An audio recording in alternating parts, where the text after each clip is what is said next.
လူ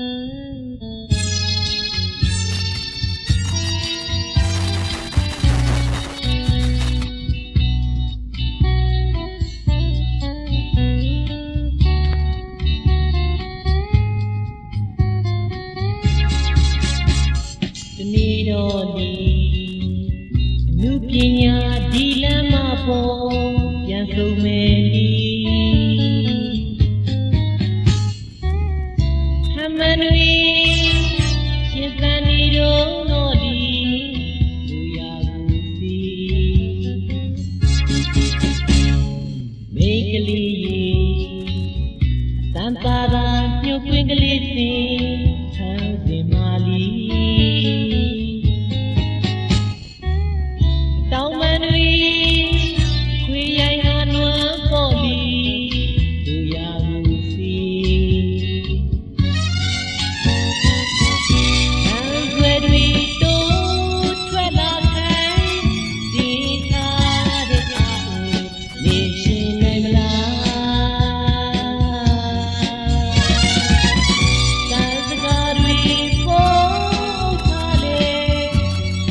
ချက်ကြောထွက်မလီ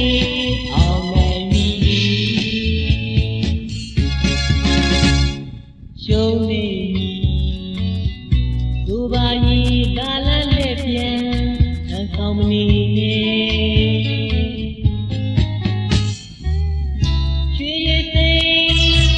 ဝေရည်စိမ်နှလုံးသားတွေလက်မခံနိုင်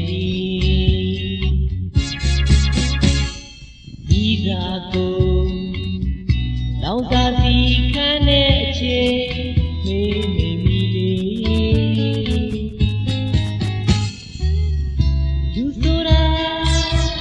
ရွယ်လို့ရင်စီပဲမဝေသုံးရင်ဒီရန်စံကတင်းစားကြည့်တဲ့လူဘဝရဲ့သဘောတွေမတည်ငြိမ်ပါလီလာရ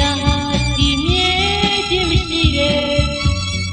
နေသာတရားတွေသုံးသပ်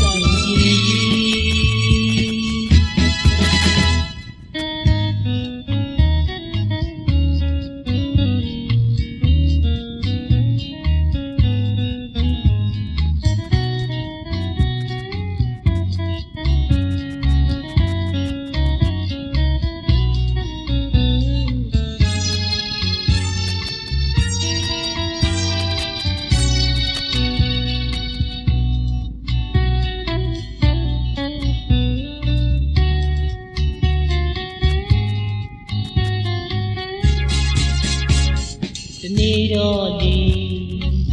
အနုပညာဒီလမ်းမပေါ်ပြန်ဆုံးမယ်